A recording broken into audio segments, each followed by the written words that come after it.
Hello, and welcome back to this Leaders Fireside Chat with the Dean. I'm your host, Professor Benbya, Dean of the Business School here at WSU. And my guest today is Robert Bedwell, the CEO of JP Morgan Australia and New Zealand, and an alumnus also of WSU Business School. Robert, thanks so much for joining the conversation. Most welcome. It's great to be back on campus, and this is a very different campus to the one that I went to university with some time back. Yeah, I heard that a lot. So your journey from graduate of WSU Business School to the CEO of JP Morgan Australia and New Zealand can, of course, inspire so many graduates and business leaders. So can you share some of the experiences and decisions that shaped your path to leadership? I think when I look back at my career, there were sort of two fundamental things that I was doing, probably subconsciously. One was building network, both internally and externally. Really important to have strong supporters within an organization. Also really important to have strong client relationships. And the second thing that I was doing was building brand, building my own sort of personal brand. And those two things work nicely together. So I think if your personal brand has lots of positive attributes around it, and you've got a strong network of stakeholders, both internally and clients externally, opportunities tend to come your way. And they've been the two sort of key things that have sort of been fundamental to all of the various career advancements that I've had. All right, fantastic. So how did your time, I'm getting back to a bit of the history here. How did your time at WSU Business School influence your career trajectory or decisions? Well, I was doing a cadetship at Price Waterhouse at the same time as studying. So I guess what it taught me was a hard lesson in time management. So I used to, drive from home, park out at the campus, get the train into the city, work a day, get the train back out to campus, study at night, and then drive home, and do that a number of times a day. So I think the big focus for me was it really taught me about time management, and it also taught me the importance of a strong work ethic. That would have been the two things that I took away from those years while I was studying out here. All right, well, this is a great lesson. So were there any pivotal moments or mentors during your studies or early careers that helped you define your leadership style? I've never really had a mentor per se. Um, what I've done is over my sort of life, I guess, I've had some really strong women in my life. I have a very strong mother. Um, when I was working at Price Waterhouse, my first manager was a really fantastic lady that I worked really closely with. Then when I moved into financial services, again, strong women around me and that I was reporting to, who really kind of, I guess, shaped the way that I looked at the world. Diversity has always been something that's been really important to me. I think it was also really helpful in terms of building out a stronger focus around EQ and being more balanced. The other thing that I was doing was everyone that I was meeting or people that came into my life, there was a takeaway. And so I was building this sort of almost like this patchwork quilt in my mind of what really resonated with me. For example, one of the managers that I worked with many years ago said to me, if you're not relevant to clients, you're not relevant. And that has really stuck with me, and stuck with me right up until today, that I make sure that I'm very sort of close and present with clients on a regular basis. I find the feedback that you get from clients is is really refreshing. And it can give you a really good sort of check on what are they focused on and what should we be focused on as a business. So they were the main things for me, strong females helping to shape my career, my career and my outlook early on. And then people throughout my career who have said things, done things in a way that hasn't changed my values, but has given me a way of looking at them in probably with greater clarity. Yep, that's fantastic. And were there any kind of experiences, sometimes, like negative experiences that also contribute to shaping that, or difficult experiences that shape up the trajectory as well? Oh, I think you can learn as much from a good example as you can from a bad example, and I think we've all had bad managers, and sort of looking at the way they have operated and the lessons that you take away from that of what you won't do, or the consequences that they may have, I think is really important. Having working with people who are really good communicators, I find is really important, particularly working for a global firm. Making sure you've got those open channels of communication and there's clear transparency. There's things aren't lost in translation. I think that's really important. I think being a really good communicator is central to being a good manager as well. All right, great. What advice would you offer current business students who aspire to executive role in global organizations? Well, I mean, it's a big question. I think, look, we've talked about the importance of network. We've talked about the importance of building a personal brand and having positive attributes.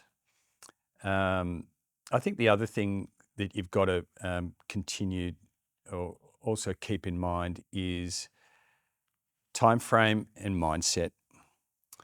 I think a career is built over time. You've got to establish a strong track record, and that takes time to do it.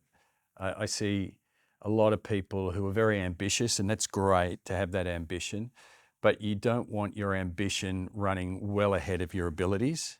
I think you've got to build a credible track record. And I think that the other component here is mindset. I think you've got to realize that you need to manage your career. You can't leave it to chance. You need to be very proactive about how you position yourself, building out those relationships with key stakeholders and clients, building that track record, but then also having sort of an understanding of what direction you're wanting to head into. Now that may change over time, but you need to manage your career. You can't just leave it to chance. That's great advice. What does effective leadership look like within global organizations and financial institutions like JP Morgan, especially in the context of Australia and New Zealand? Well, I'll sort of answer it in terms of, what are the sort of the metrics that you can see within an organization that it's being successful and therefore the leadership is working. It's things like low attrition rates, high response rates from staff in terms of opinion surveys. I think that's really important. You need staff need to feel that their voice is being heard. And once it's being heard, it needs to be acted on as well. So, we spend a lot of time, and annually we do an employee opinion survey, and we make sure that, we take that information away and we act on it, and we're making meaningful change. You want to see your employees with long tenure at a firm. I think that also speaks to the culture. It's clearly a good organisation. People want to stay there for a long part of their careers. They're feeling fulfilled. And I also think, the financial metrics of an organisation are clearly important as well, that you're gaining market share, you've got a good return on equity, you're able to invest back into the business, And I think the other areas are things like, it's one thing to be financially successful in an organisation. It's also really important that that organisation pays a social dividend back to the communities in which you operate as well. And then you're also making sure that you've got great benefits for your staff as well, and making work the organisation a great place to work. Thank you. So uh, we've talked about different contexts and mostly current time that has just volatile and changing. And there has also been the difficult times of crisis and the pandemic. So how do you lead your team in such volatile and changing contexts? Well, I think if we look at the pandemic, I think that was it was a super challenging time, and what you need to do during those periods of time is you need to really over communicate, and you need management really leaning in. So the people agenda is really important day in, day out, but in times like that, it becomes even more important. So making sure that you're staying really close to staff, that you're, really leaning in and understanding the pressures that they're under, and coming up with solutions that can help them out during that difficult time. That's fantastic. Actually, touches already on some of the point of my next question, which is which kind of lessons, personal and professional, in resilience and adaptability stayed with you and stays with you now, coming from that period? We fall into the trap of trying to have all of the information that we need to make a decision. The reality is, throughout the pandemic and when you're time poor, you can make a decision based on about 70% of the information. And you'll have enough to make the decision. And then you may need to correct it a little bit along the way. But rather than sort of obsess about having all of the information at your fingertips and delaying making a decision until you reach that point, the pandemic taught me and taught others, having 70% of the information, or less or more or whatever, is sufficient. Make the call and then style correct as more information comes to hand, but don't delay making the decision from the get-go. That's really great advice for leaders in volatile environments.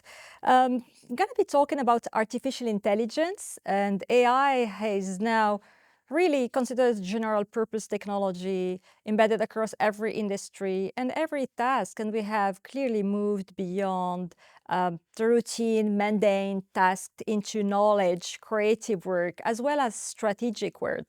Uh, how is JP Morgan embracing AI in Australia? Well, we're a global firm, so everything that we do from a technology point of view, our starting point is we operate on global technology stack. So in a workforce globally of, call it 320,000 people, a large percentage of those people are technologists in some way, shape or form. So Jamie has actually described JP Morgan in the past as a technology company with a banking license. So I think that's really, really sort of summarises our sort of mindset on this, that technology is part of the day-to-day. We have our large language suite that we use internally, that's across our internal data lake. We are linking all of our internal sources to it. Most recently, we've linked our equity research and our economic research into our LLM suite, which is absolutely fantastic. The vast majority of staff have access to it. I use it regularly. Yes, there are, we deploy it in sort of some of the more mundane, time-consuming things that are very necessary to reduce operational time. So KYC processes and things like that, operational processes, but it is becoming more and more prevalent in the day-to-day. going through a large amount of information, preparing your presentations, preparing yourself before you're going off and seeing clients. It's just making us more and more efficient. But with always an oversight of the human over, of course, Correct. what's done. Absolutely. Yep. All right. So what role do fintech partnership and digital innovation play in your strategic vision? Well, I think the starting point there is that we don't have a monopoly on great ideas. So working in with partners and you know, in that innovation economy is really important because things are changing super quickly. We don't know where the future's going to ultimately be. Technologies are changing rapidly. So we need to be plugged in on numerous fronts and making sure some things are going to work, other things aren't going to work. You need to fail fast, but you need to be exploring everything that's out there, and that's the approach that we're taking. We, as a company, this year we will spend close to $18 billion US in technology. Now, half of that is to keep the bank running, and half of that, the other half, is into investments in innovation, new products, making our systems more robust and our platform stronger. Great. If you could give your younger self a piece of advice before stepping into leadership roles, what would it be?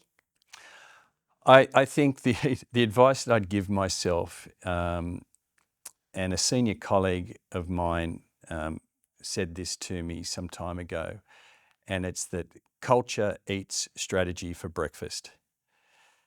And I think my younger self wouldn't have understood what that means, but my older self completely understands what that means.